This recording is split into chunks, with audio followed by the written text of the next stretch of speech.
मित्रों, आज भारतीय जनता पार्टी के करोड़ों कार्यकर्ता देश भर में और दुनिया में डॉक्टर श्यामा प्रसाद मुखर्जी का जन्मदिन, जन्म जयंती मना रहे हैं।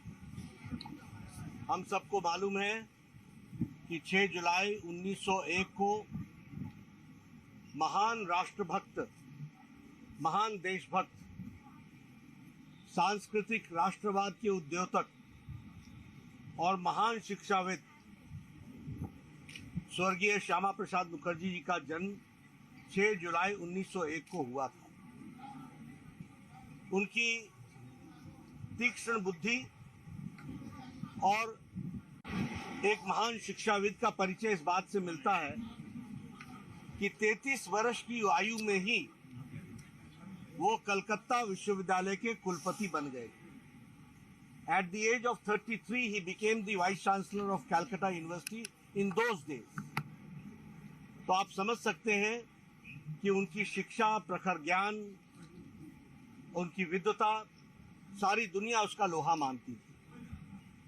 हम ये भी जानते हैं कि 1929 में वो पहली बार बंगाल की विधानसभा में उन्होंने प्रवेश किया और 1930 में वैचारिक मतभेद को ध्यान में रखते हुए उन्होंने इस्तीफा दे दिया और तत्पश्चात वो फिर से शिक्षा के काम में लगे।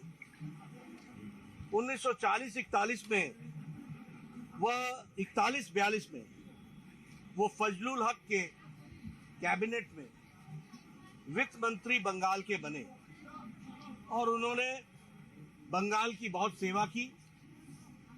सबसे महत्वपूर्ण बात यह है कि उस समय की चर्चा में बंगाल सारे का सारा भारत से और पंजाब सारे का सारा भारत से निकलने की बात हो रही थी, लेकिन उन्होंने यह लड़ाई लड़ करके जो आज बंगाल का हम स्वरूप देख रहे हैं, यह श्यामा प्रसाद मुखर्जी की देन है कि उन्होंने उस समय इस विषय को रखा और फिर वो पश्चिम बंगाल के नाम से जाना गया। साथ ही साथ वह जवाहरलाल नेहरू के कैबिनेट के पहले सदस्य थे। वह इंडस्ट्रीज मिनिस्टर बने, उन्होंने उद्योग की नीति रखी और साथ ही साथ उन्होंने खादी ग्रामोद्योग की भी स्थापना की। एक महान विचारक, एक महान शिक्षाविद ने बहुत कम समय में ही जो औद्योगिक नीति थी उसके माध्यम से भारत को मजबूती प्रदान करने का प्रयास किया, लेकिन नेहरू जी से विचारों से अलग होकर के उन्होंने इस्तीफा दे दिया और उन्होंने भारतीय जनसंघ की स्थापना की। और भारतीय जनसंघ की स्थापना का कारण यह था कि नेहरू जी की तुष्टीकरण की नीति, अपीजमेंट की नीति से वो दुखी भी थे, चिंतित भी थे, व्यथित भी थे और उन्होंने कहा कि नेहरू जी, जो आप धारा 370 लगा रहे हैं, ये देश के लिए घातक है। और उन्होंने नारा दिया, एक देश में 2 निशान, 2 विधान, 2 प्रधान नहीं चलेंगे। और इस बात को लेकर के 11 मई को वह जम्मू कश्मीर में बिना परमिट के, उन दिनों परमिट पर जाना पड़ता था जम्मू कश्मीर में, उन्होंने सत्याग्रह किया। उन्होंने कहा कि मैं बिना परमिट के जाऊंगा, यह भारत की धरती है, यहाँ किसी के भी परमिट रहने की जरूरत नहीं है। और उन्होंने एक देश में 2 निशान, 2 विधान, 2 प्रधान के पक्ष को रखते, 2 नहीं चलेगा, इस बात को रखते हुए उन्होंने इसके विपक्ष में अपने आप का सत्याग्रह किया। 11 मई को उनको गिरफ्तारी हुई और श्रीनगर के जेल में 23 जून की प्रातः उनका निधन हुआ। रहस्यमय तरीके से निधन हुआ। उनकी माताजी ने एक लंबी चिट्ठी जवाहरलाल नेहरू जी को लिखी कि इसकी इंक्वायरी होनी चाहिए।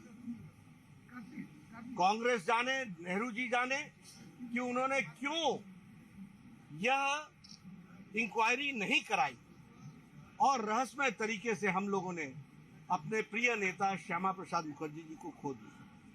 लेकिन भारतीय जनसंघ और भारतीय जनता पार्टी ने उनकी यात्रा को सफल बनाने के लिए सालों साल लगे रहे और मुझे खुशी है कि आदरणीय प्रधानमंत्री जी के नेतृत्व में और अमित शाह जी की रणनीति ने धारा 370 को धाराशाही कर दिया और आज एक देश में एक विधान, एक प्रधान, एक संविधान लागू हो गया और धारा 370 समाप्त हो गया। यह श्यामा प्रसाद मुखर्जी जी को सच्ची श्रद्धांजलि है।